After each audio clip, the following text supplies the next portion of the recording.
bersama saya Dita Rustedi dalam Ada Parlementaria.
Semangat sekali karena narasumber kita kali ini sangat energik dan beliau sedang melaksanakan forum bersama warganya di Balai RW ini.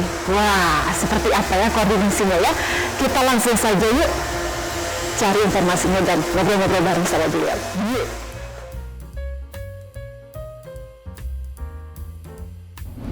Ada podcast, kali ini saya sangat semangat karena narasumber kita kali ini sangat energik. Wah, optimismenya sangat menular ya di kalangan masyarakat, terutama kita-kita nih. Jadi semangat banget nih syutingnya. Langsung saja kita sapa. Yuk, selamat datang kembali Bang Faisal. Ya, apa kabar Mbak Dita? Alhamdulillah. Gimana? Keluarga sehat semua? Alhamdulillah. Warga aman semua ya? Ya, baru selesai sembuh dari biasa kan musim meriang. Pancaroba. Benar banget, pancaroba. Kemudian aktivitas juga sudah sehat kurang. Penyembuhannya jadi agak lama. Benar banget. Batuk pilek sekarang udah mulai bersahabat ya. Yang penting kita tetap bugar menjaga. Minum vitamin olahraga. Olahraganya apa Bang? Olahraganya apa ya? Nyapu ngepel rumah. Pokoknya berkeringat aja. Asal dilakukan dengan ritme dan konsistensi termasuk olahraga. Benar. Luar biasa. Ini habis forum barusan. Iya. Rutin, memang setiap bulan itu di semua kelurahan sebenarnya ya. Hari ini kebetulan di Jatimulyo baru. Jadi ada forum RW yang memang isinya tuh semua ketua-ketua RW dan biasa menjadwalkan rapat koordinasi setiap bulan. Jadi tadi kita membahas tuntas lah persoalan-persoalan, perkembangan pembangunan gitu kan. Boleh kita kupas ya persoalan. Apa sih yang tadi dibahas? Ya, pertama biasa karena tadi juga ada Pak Lurah mengingatkan untuk capaian target PDB, ya kan, mulai dari tadi ada yang udah 80%, 70%, bahkan ada juga tadi 50%. Kita evaluasi kira-kira yang sudah 80% ini apa rumusnya biar yang lain-lain bisa mengikuti, gitu kan. Selanjutnya karena ini adalah APBD tahun berjalan, mereka juga mereview pembangunan yang memang sudah terrealisasi dari APBD, baik itu dari Musrembang maupun dari Pokiraja Dewan. Alhamdulillah juga tadi kan beberapa ajuan saya juga ada yang sudah terrealisasi, ada juga yang memang baru survei. Karena kan kita nyambung juga nih dari APBD murni langsung ke perubahan. Jadi tuntas lah satu tahun. Oke. Serapannya? Ya, so far sih baik ya, karena tadi juga stakeholder ya, RW itu senang gitu, karena di beberapa wilayah mereka itu tidak hanya satu pembangunan, ada yang dua, ada yang tiga. Memang itu yang memang dicari dan diharapkan masyarakat. Apa sih yang mulai terrealisasi? Boleh ya ceritakan? Memang kalau Pokir itu nggak jauh, kalau nggak pemeliharaan jalan, artinya memang di lokasi tersebut jalan memang sudah dicor atau sudah diaspal tapi rusak. Nah itu masuknya kategori pemeliharaan atau peningkatan jalan. memang biasanya jalan itu belum tersentuh pembangunan, masih batu dan lain-lain, ditingkatkan entah itu menjadi aspal atau pengecoran. Nah, yang terakhir yang biasa masyarakat suka minta itu saluran. Nah, jadi kan ada beberapa titik juga di kelurahan Gunung Baru ini yang memang mengalami banjir. Edukasi ya sudah Biasa, ya cekungan betul. Nah, salah satunya memang ada saluran yang tersumbat atau memang belum ada saluran, atau mungkin melakukan sedotan, gitu kan, sehingga setidaknya mengurai persoalan. Gitu. Siap. Nah ini nih peserta. Ya. Siap. Makasih banyak Mbak Lurah, sukses selalu ya. Ya Pak. Siap. Jadi ya siap, sehat. Makasih ya. Ya. Jadi ya itu kita menjalankan kekompakan gitu kan, mencari solusi setiap persoalan yang ada. Ya mudah-mudahan lah ini berangsur selesai. Memang mengadu lah ya. Ya, bisa dibilang. Biasanya apapun keluhan disampaikan. Betul. Apalagi tadi saluran air, kemudian apa namanya? Pemeliharaan jalan, gitu kan. Nah, tadi juga kan kita juga ngebahas soal imunisasi. Oke. Gitu kan. Yang kemarin ya. Iya, dan ini masih jalan gitu kan. Dan memang pelayanan dasar masyarakat, gitu kan. Tadi saya sempat jelaskan, saya ditugaskan partai menjadi ketua komisi 1. Artinya PTSL itu kan di tangan BPN kan mitra kita. Jadi kalau memang ada hambatan-hambatan dalam berkomunikasi, tadi sudah saya sampaikan, saya siap memfasilitasi, gitu kan, termasuk pembuatan paspor, SIM, karena Polres pembuatan paspor juga mitra kita, gitu kan, seluruh kelurahan, kecamatan itu juga masuk mitranya di komisi 1. Jadi saya buka selebar-lebarnya kebutuhan masyarakat yang memang kira-kira bisa kita fasilitasi. Dan memang saya ingatkan kembali, ya saya mewakili mereka, artinya mereka bebas suruh saya apapun lah yang memang kapasitas saya. Kredibilitas saya tidak diragukan lagi. Amin. Kalau ada keluhan apa-apa boleh ya tulis di kolom komentar juga ya. Boleh. Sebagai wakil rakyat, Ya, betul. biasanya punya jawaban yang menenangkan hati. Ya, dan memang kapasitas itu harus bisa menyelesaikan masalah. Luar biasa. Tadi masalah ini ya, pelayanan publik ya. Ada yang baru nggak pelayanan publik di Kota Bekasi, Bang? Ya, jadi selama ini kita membuat lahir, kependudukan dan lain-lain itu terfokus di kecamatan. Sekarang kita sudah mulai turun ke kelurahan. Walaupun memang representasi kecamatan dari satu kelurahan. Harapan saya tahun depan ini seluruh kelurahan sudah bisa memfasilitasi itu. Ini dia. Karena biar bagaimanapun masyarakat kan dekatnya sama kelurahan. Betul. Jadi ini langkah besar, terobosan besar yang memang bisa mendekatkan masyarakat kepada pelayanan. Nah itu. Dan memang beberapa kali di Pondok Gede itu kaitan pelayanan juga ya, sering terjadi kebakaran. Nah, kemarin juga saya sudah berupaya komunikasi dengan Dinas Damkar untuk segera membuat posko. Karena kalau posko itu jauh dari kita, tentu kan respon time itu akan lebih lama. Yang sudah tidak ada bisa diselamatkan, gitu loh. Jadi saya berharap tahun depan bisa segera direalisasikan posko juga pemadam kebakaran di Pondok Gede ini. Posko pemadam kebakaran tahun depan itu ya targetnya? Harus ya, karena kan penduduk kita ini hampir 200.000 dengan wilayah yang nggak begitu besar, artinya kan memang ini kepadatannya tinggi gitu kan. Nah potensi kebakaran tentu akan jauh lebih besar. Nah kalau sampai di geografis yang tadi saya sebutkan tidak ada posko, ini akan menjadi aneh gitu loh. Harusnya itu akan menjadi skala prioritas pembangunan di tahun depan. Benar banget.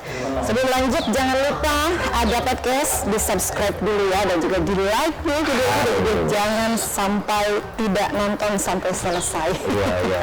Pokoknya kalau semua yang nonton mensubscribe, ini kan nanti pembicaraan dan lain-lainnya akan jadi berkembang.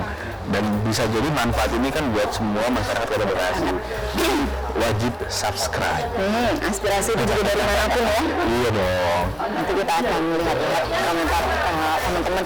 Bang, balik lagi. Ini kan fokusnya Komisi 1 ini di pelayanan masyarakat ya. Pelayanan tata kelola pemerintah sebenarnya. Hanya saja masuk administrasi. Betul, dan itu efeknya ke pelayanan masyarakat. Betul sekali. Masih banyak terdengar ini curhatan masyarakat. Saya tidak bicara di Kota Bekasi atau Kabupaten Bekasi ya, pokoknya Bekasi Raya masih banyak banget yang curhat. Banyak pemilih Bang Faisal, kalau mau bikin KTP, mau bikin update kartu keluarga, Bang, ini saya kasih tahu ya, curhatan teman-teman. Dari tingkat RT, kelurahan, kecamatan, harganya beda-beda Bang. Oke. Gimana Bang? Ini yang selalu kita sebenarnya marah ya sama dinas terkait khususnya ya, karena ini kan kategorinya pelayanan dasar. Dan memang untuk informasi, aturan yang melalui RT/RW kan sudah dihapus. Jadi sekarang masyarakat bisa langsung mengakses ke kelurahan. Nah, tinggal di tingkat kelurahan apakah tadi ada pemilih, kan gitu. Nah, kalau sampai ada yang memang terjadi pungli, bisa langsung mengadu ke kita atau Komisi 1. Saya pastikan akan langsung ditindak. Ya, jadi ini pelayanan dasar yang harus diutamakan oleh pemerintah. Ini sifatnya wajib. Apapun alasannya, bentuk apapun yang namanya administrasi kependudukan itu tidak boleh ada disusahkan, tidak boleh ada pungli, dan itu sifatnya harus segera. Jadi kalau ada tadi 3 itu ya, lain kalau persyaratan itu lengkap ya. Nah itu kan memang kewajiban kita untuk menyelesaikan persyaratan. Nah, tapi kalau semua persyaratan itu sudah lengkap, terjadi pungli, terjadi lama dalam proses, silakan ngadu ke Komisi 1. Dan terus di kolom komentar juga boleh langsung kita nanti ambil tindakan. Luar biasa. Bisa ngadu ya lewat apa Bang? Bisa menghubungi Komisi 1 lewat apa sih? Kalau sekarang jadi media sosial apa ada atau bagaimana? Ada medsosnya Komisi 1, nanti di akhir acara kita cantumkan. Dan untuk kaitan yang tadi itu boleh langsung mengadu ke kita. Apapun bentuknya ya? Ya, artinya sejauh layanan dasar administrasi kependudukan. Pokoknya mulai merasa tidak nyaman dengan pelayanan ya boleh adukan saja langsung ya. Katanya kalau proses sendiri bisa sebulan lebih, kalau mau dibantu boleh asal seperti itu katanya. Nggak boleh lah, nggak boleh terjadi karena kan apalagi kita udah masuk kategori kota metropoli gitu kan. Terus udah nggak zamannya lagi kayak gitu ya, gitu loh. Mudah-mudahan lah. Luar biasa, benar. Langsung aja adukan ke Komisi 1 ya, ada Bang Faisal di sini. Siap. Wah, ada untuk rakyat. Wajib lah, kan kita kan namanya aja lembaga perwakilan. Memang kita mewakili gitu kan, jadi kita disuruh apapun yang memang sifatnya kapasitas kita ya harus lah. Benar banget. Digital ID gimana kabarnya? Katanya sudah mulai itu ya? Sebenarnya digital ID ini kan kebijakan pemerintah pusat, kementerian. Yang saya tahu infonya ini masih error. Kalau memang nanti dianggap ini sudah fix, tentu ini menjadi hal yang baru juga buat masyarakat, sehingga benar-benar kita melakukan segala sesuatunya serba digital, dan tidak menutup kemungkinan beberapa tahun kemudian pemilu kita pun juga bisa sangat lebih mudah ya, karena digitalnya sudah jalan, big datanya juga sudah punya gitu kan, dengan tingkat error yang kecil, ya tentu itu bisa dimanfaatkan untuk banyak hal. Oke. Saya sudah download, tapi karena masih sifatnya trial, ya kita menunggu kebijakan selanjutnya. Oke, masih dalam proses berarti. Ya. Bang Faisal, tadi saya lihat ada pompa ya, pompa apa itu? Pompa air ya. Januari itu reses pertama di tahun 2022, saya sempat memetakan wilayah. Hasil pemetaannya 5 dari 3 kelurahan saya memang terindikasi titik-titik banjir yang cukup banyak. 5 dari 3? 3 dari 5 kelurahan di Kecamatan Bedugede itu terindikasi banyak persoalan banjir. Sehingga secara inisiatif saya menjanjikan saat itu pompa air yang sifatnya mobile untuk bisa mengurangi dampak atau membantu pada saat banjir terjadi. Oke. Nah, penanganan pertama lah ya. Iya. Terjadi hari ini karena ada pertemuan forum RW, saya manfaatkan sebagai realisasi janji sekaligus serah terima pompanya gitu kan ya. Ini nanti disimpan di sini? Enggak, jadi nanti ketua forum yang akan pegang, dan dia sifatnya mobile. Siapapun yang membutuhkan tinggal. Ya, di RW di kelurahan ini yang memang kira-kira butuh prioritas, pompa itu akan ke sana. Oke.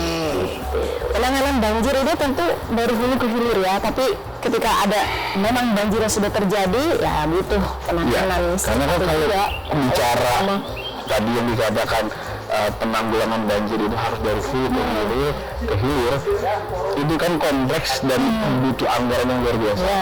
Sehingga saya shortcut untuk penanggulangan lokal, yaitu ya pompa air lah saya rasa ideal. Yang penting masyarakat aman dulu gitu ya. Ya, sambil yang tadi dari hulu ke hilir ini rapi secara bertahap. Luar biasa, mantep banget. Jadi nanti jadi itu pompanya ya. Mbak Dita, itu dong, jadi anggota dewan juga, periode besok, jadi kan bisa mewarnai dan membantu masyarakat lebih baik. Amin. Lagi gender perempuan kan prioritas. Saya lebih suka mengkritisi. Iya deh, yang paling gampang sih. Kan Bang Faisal kerjanya mengkritisi pemerintah. Akhirnya saya aja yang kritis ya. Siap. Bang, kemarin katanya habis rakerda ya? Rakerda? Partai dong? Iya. Saya melihat optimis sekali ini, melihatnya nanti katanya perhelatan 2024 3 ini ya, pemilihan ya, Pilpres, kemudian Pileg dan juga apa satu lagi? Pilkada ya. Itu target menang. Hafalnya tagline kemarin. Rebut kembali. Asal jangan uang rakyat rebut kembali. Siap. Oke. Makasih Pak RW. Itu aja. Ini nih RW Andel. Sukses Pak RW. Sama-sama. Oke. Nanti kita lihat. Siap. Makasih Pak RW. Tunggu juga Mbak Istri. Siap. Makasih Pak RW. Pasukannya Bang Faisal. Bos saya. Mantap. Bos. Iya. Kan konstituen yang memang menitipkan saya untuk mewakili dapil di DPR. Jadi saya harus lapor ya Bos. Amanah itu datang dari konstituen ya. Iya. Dan memang, mana sih tadi kan memang saya bersyukur juga teman-teman RW ini sangat peduli, kritis. Jadi kita bisa bersinergi dengan maksimal. Kadang kalau pasif, kita energikan juga. Nah, kembali tadi ke soal rakerda. Soal rebut Tahu sampai tagline-nya mau rebut kembali kan gitu. Saya rasa jaket boleh dipindah ini. Masih gerahnya kayaknya belum. Ya, jadi biar bagaimanapun semua partai pasti punya cita-cita yang sama. Bagaimana dengan kekuasaan di tangan itu bisa membuat perubahan, gitu kan. Nah, kami Golkar sudah terbiasa di area pemerintahan, karena biar bagaimanapun kalau bicara lokal saja Kota Bekasi, memang kan dari generasi ke generasi itu kan wali kota selalu dari Golkar. Artinya kita sudah biasa di pemerintahan. Nah, nggak salah pada saat pilkada besok, ya kita rebut kembali biar bagaimanapun Golkar bisa merubah Kota Bekasi ini menjadi lebih baik, menginventarisir semua kebutuhan masyarakat, dan kita kelola semua dengan APBD yang memang kita punya. Gitu. Jadi ya mohon doa restunya lah dari masyarakat. Bos segala bos masyarakat. Nggak kebalik ya? Enggak lah, benar itulah. Karena kan di satu sisi legitimasi itu diberikan kepada satu orang untuk menjadi wali kota atau pengguna anggaran. Nah, masyarakat juga memberikan legitimasi lagi ke beberapa orang untuk mengawasi kerja pemerintah. Berarti bos segala bos ya? masyarakat. Gitu loh. Ya, oke. Harus itu. Betul banget. Emang calon wali kotanya siapa sih? Ya mengalir ya, artinya ketua partai Golkar kita saat ini Adi Puspitasari. Gitu kan, kita berharap beliau ini bisa menjadi yang terbaik ya buat kita, gitu kan. Karena saat ini masih 2022, masih 2023 besok, pada saat ini 2024, kita lakukan dulu yang terbaik biar masyarakat melihat bahwa memang Golkar ini memang bisa menjadi representasi masyarakat untuk menjadi pemerintah. Sudah tidak diragukan ya? Ya, mudah-mudahan. Amin. Apalagi dengan pengalaman yang cukup panjang ya, kita berada di pemerintahan, harusnya kita bisa melihat lebih jelas lagi lah persoalan itu ya. Apa sih yang bikin optimis? Ya, Kota Bekasi ini kan apa ya, sudah kota modern gitu loh. Artinya untuk menata kota ini harusnya bisa lebih sederhana, karena wilayah kita juga tidak begitu luas gitu kan, dan potensi penduduk ini kan sangat tinggi. Banyak loh orang-orang hebat nasional itu tinggal di Kota Bekasi. Setuju. Ya kan, artinya dengan potensi yang ada, kenapa enggak kita bersama-sama membesarkan atau merapikan atau membuat Kota Bekasi itu baik, gitu kan. Jadi menarik lah, menarik. Kenapa Kota Bekasi ini penuh harapan ya kan, ada harapan baru. Jadi optimis, dan saya yakin Kota Bekasi ini bisa jauh lebih baik ke depan. Balik lagi ke forum masyarakat nih Bang saya. Tadi keluhannya salah satunya adalah kita ulang lagi, tadi keluhan-keluhan yang disampaikan itu adalah soal ini ya, banjir, kemudian pemerataan pembangunan, fasilitas umum kan, karena di daerah pemukiman perkampungan itu kan notabene hampir tidak ada developer yang masuk ke situ. Artinya tidak ada pembebasan lahan yang memang dikhususkan untuk sarana prasarana umum. Nah, ini juga kan masih dalam prioritas persoalan. Ini nanti kita inventarisir mana yang menjadi skala prioritas. Karena kita buka lorong-lorongnya, apakah ini nanti masuk ke Musrembang, apakah ini kita tutup melalui Pokir Dewan gitu kan, atau mungkin bisa menjadi swadaya masyarakat. Itu yang terus kita komunikasikan tiap bulan. Ngomongin soal pengaduan, kemarin baru ada yang mengadu ke Komisi 1 ya Bang Faisal ya? Para tenaga kemarin. Bagaimana itu kabarnya, apa yang sudah dilakukan oleh Komisi 1 untuk jadi lagi-lagi ini kebijakan pusat, dan yang merasakan ini tidak hanya Kota Bekasi, ada 500 kota kabupaten lebih lah se-Indonesia, bahwa pemerintah pusat sepertinya melihat kurang efektifnya honorer itu yang tersebar di Indonesia. yang dimaksud kurang efektif menurut pemerintah pusat itu penempatan posisi mereka tidak sesuai dengan latar belakang pendidikan. Gitu kan. Ini mereka akan atur menjadi semi PNS. Kenapa kita hubungkan ke PNS? Karena memang bisa dimonitor oleh pusat. PPPK itu ya? P3K. Honorer saat ini itu kan basic datanya dia hanya menggunakan KTP, sehingga akan kesulitan buat pemerintah pusat men-trace. Tapi pada saat mereka dimasukkan ke semi PNS, di mana mereka punya nomor induk kepegawaian, tentu ini kan akan lebih mudah untuk pemerintah pusat mengatur keberadaan dan posisi mereka. Nah,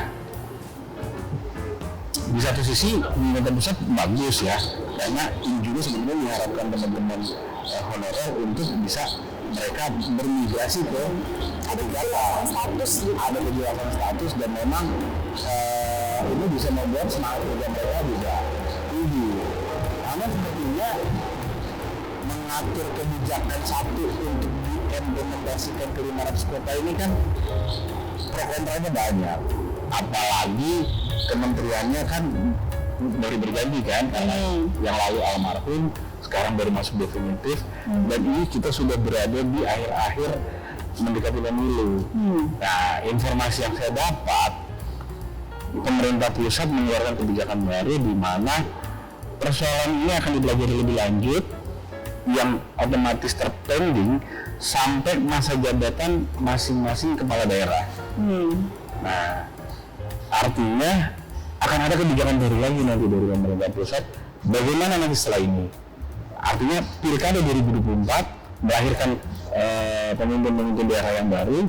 Ini akan menjadi satu paket dengan kebijakan yang akan dilontarkan oleh pemerintah pusat terkait honorer dan P3K. Jadi statusnya sekarang bagaimana? Statusnya masih yang lalu, tidak ada yang berubah. Kalau seleksi ininya apa namanya PKK jadi P3K itu sudah berlangsung. Sementara pemberkasan sudah, tapi kan lagi-lagi itu kan antisipasi internal. Biar bagaimanapun kita menunggu kebijakan pusat. Pusat nanti akan mengurungkan kuota, misalnya kita tahun ini prioritas akan memigrasikan nakes. Spesifikasi nakes itu nanti dibuat lagi spesifikasi seperti apa.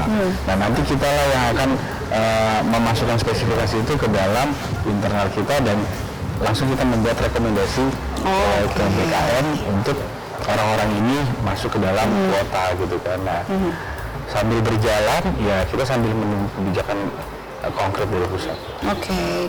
Ngomongin soal kuotanya, menurut Bang Faisal bagaimana sih tenaga kerja di pemerintahan ini sebenarnya harusnya sih kurang atau justru harus dipangkas atau seperti apa? Ya, sebenarnya itu aturannya semua udah ada. ABK, ya kan, analisa beban kerja, ANJAP, analisa jabatan, itu kan rumusnya sudah baku. Kalau setiap kota kabupaten menghitung ANJAP ABK itu secara benar, tentu angka ideal kebutuhan akan baik itu PNS atau semi PNS itu akan terlihat dengan baik. Nah, di Kota Bekasi sendiri ANJAP ABK terbaru itu tahun 2021. Memang hasil perhitungannya sejalan lurus sama jumlah yang ada saat ini. Tapi saya ingin meminta transparansi juga dari mereka dalam menghitung ANJAP ABK. Ya memang idealnya mereka membuat perhitungan itu setiap 5 tahun. Nah, kalau memang ada urgensi yang memang mendesak untuk harus dilakukan perhitungan lagi, kenapa tidak? Apalagi 2024 ini kan sudah masuk pemerintahan baru nanti ya, hasil pilkada, tentu ini data akurat dibutuhkan gitu. Jadi mungkin dalam waktu dekat saya akan rapat dengan BKD untuk bagaimana mempersiapkan diri membuat ANJAP ABK yang memang benar-benar dibutuhkan semua Kota Bekasi. Dan memang seluruh honorer pun di Kota Bekasi sepakat kok untuk dilakukan pendisiplinan. Jadi dia teman-teman yang memang bekerja dengan baik, dengan semangat, tentu tidak mau melihat sesamanya tidak bekerja, gitu kan, atau bekerja tidak secara profesional, tapi sama-sama menerima gaji, gitu kan. Nah, ini semangat yang bagus ya. Semua pihak mendukung dan mudah-mudahan ini berimbas kepada etos kerja dan sampai akhirnya tadi kepada pelayanan. Amin. Apa yang ingin disampaikan ke teman-teman honorer, Bang Faisal? Oke, buat teman-teman honorer di Kota Bekasi, tetap bekerja secara maksimal, lakukan itu dengan sepenuh hati. Kami para anggota Dewan yakin kita akan membela semua kepentingan teman-teman, terutama dalam mendapatkan kepastian. Karena biar bagaimanapun menurut kami keberadaan teman-teman itu sangat dibutuhkan, mengingat jumlah ASN di Kota Bekasi itu tidak terlalu banyak dan memang jumlah penduduk Kota Bekasi dengan segala persoalannya memang membutuhkan ASN lebih banyak lagi. Jadi kalau memang nanti dari pusat membuka peluang untuk P3K ini dengan konsep yang sudah jelas, tentu bagi teman-teman yang sudah masuk prioritas akan kami upayakan semaksimal mungkin untuk mendapatkan hak-haknya. Jadi tetap semangat, tetap bekerja melayani masyarakat, membangun Kota Bekasi lebih baik lagi. Amin. Nah, udah dapat penenang ya dari ada di Dewan, tenang aja. Amin. Luar biasa, Bang Faisal ini begitu bisa mengambil hati. Asal gitu ya? Waduh. Apa jadi ada yang keambil hatinya nih. Lanjut nih berarti nanti ya 2020. Tergantung bos. Bosnya yang mana? Masyarakat. Kalau masyarakat bilang lanjut ya dengan senang hati kita lanjut. Karena kan pada saat ditanya lanjut nggak nanti, saya akan melihat saya sudah berbuat apa selama 5 tahun ini, gitu kan. Kalau dirasa minim untuk jawab lanjut juga rasanya berat ya. Jadi kalau kita sudah lakukan maksimal sebaik yang kita bisa, ya mudah-mudahan harus diadakan masyarakat insya Allah lanjut lagi bermitra dengan pemerintah, mengkoreksi pemerintah lagi. Jadi dia. Bang, itu ngomongin mesin lagi, itu berarti serapan reses udah ini ya? Ya, kalau mesin ini kan memang dari pribadi, gitu artinya mengingat ABT ini minim sekali dan hibah, gitu kan, dan prosesnya juga agak makan waktu, saya mengambil inisiatif untuk memberikan secara pribadi. Gitu kan. Ya. Mantap banget. Apa yang masih kita bisa lakukan buat masyarakat ya kita lakukan. Luar biasa. Ada kegiatan berarti setiap bulan bakal koordinasi terus ya bersama. Ya, kita akan roadshow. Di Pondok Gede ada 5 kelurahan, di Pondok Melati ada 4 kelurahan. Masing-masing dari mereka punya forum RW, punya persoalan yang berbeda-beda. Toh juga di sini kan ada 8 anggota dewan. Saya yakin juga mereka juga berkomunikasi juga sama baiknya. Ya berharap keberadaan kami ini memang berfungsi secara maksimal lah. Gitu. Terakhir, harapan apa untuk masyarakat Bekasi, terutama di dalam pelayanan masyarakat? Ya, pertama buat masyarakat Kota Bekasi, saya berharap peran sertanya dalam semua hal. Contoh misalnya pada saat ada pemilihan RT, RW, itu kan terkadang hanya beberapa kelompok masyarakat saja yang terlibat aktif. Sedangkan kalau kita percaya suara masyarakat adalah suara Tuhan, tentu masyarakat secara utuh itu adalah suara Tuhan. Jadi kalau masyarakat sudah peduli dari tingkat RT untuk menghasilkan pimpinan RT yang baik, tentu RW yang baik akan didapatkan juga, pemimpin yang baik akan didapatkan juga. kepekaan terhadap lingkungan, bagaimana kita bisa menjaga lingkungan, itu akan lahir di momen-momen seperti itu. Padahal masyarakatnya semua peduli atas agenda-agenda yang ada di wilayah masing-masing. Oke. Gitu. Tetap semangat, Kota Bekasi pasti mantap. Mantap. Wah, itu sebuah baru itu. Kota Bekasi mantap. Iya, Kota Bekasi mantap. Rebut kembali ya. Kita rebut kembali. Bersama Mbak Dita. Wah, amin. Bang Faisal, sayang sekali durasi kita tidak panjang, tapi mudah-mudahan silaturahmi kita yang terus panjang. Sukses selalu. Amin. Terima kasih banyak sudah meluangkan waktunya dan mau diganggu sama kita nih. Di sedang forum kita ganggu nih. Siap, pokoknya siap selalu. Jangan bosan untuk diganggu. Ya, siap. Karena rakyat ini selalu memantau. Ya, kita juga kan bagian dari masyarakat. Mantap sekali. Salam untuk teman-teman satu, kemudian di partai juga, semuanya. Ya. Terima kasih banyak sekali lagi. Mudah-mudahan kita dapat terakhir, sukses buat Ada Podcast. Amin. Jangan lupa subscribe, like, dan share sebanyak-banyaknya. Ya kan? Biar Ada Podcast mantap juga. Mantap banget. Oke, terima kasih. Sehat selalu. Ya, sampai di sini Ada Podcast, ada Parlementaria kali ini yang kita harus tunjuk dan Bang Faisal Ketua Komisi 1 DPRD Kota Bekasi. Kami tutup diri. Assalamualaikum warahmatullahi wabarakatuh. Waalaikumsalam. Jangan lupa subscribe ya.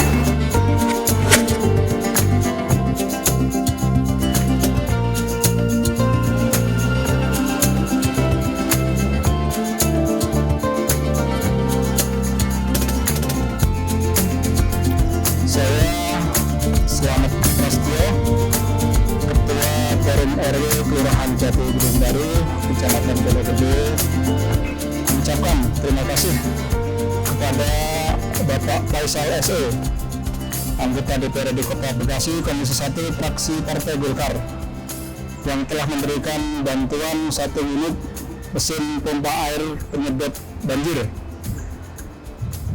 Tentunya mesin ini sangat bermanfaat bagi kami yang tinggal di wilayah yang rawan banjir. Mudah-mudahan atas bantuan ini permasalahan banjir di wilayah Jati Gedung Baru khususnya di RW 06 bisa teratasi. Sekali lagi kita doakan mudah-mudahan Bapak Faisal diberikan kesehatan, kemudahan sehingga beliau lebih banyak lagi bisa membantu warga masyarakat Jati Gedung Baru. Demikian, wabillahi taufiq wal hidayah. Wassalamualaikum warahmatullahi wabarakatuh.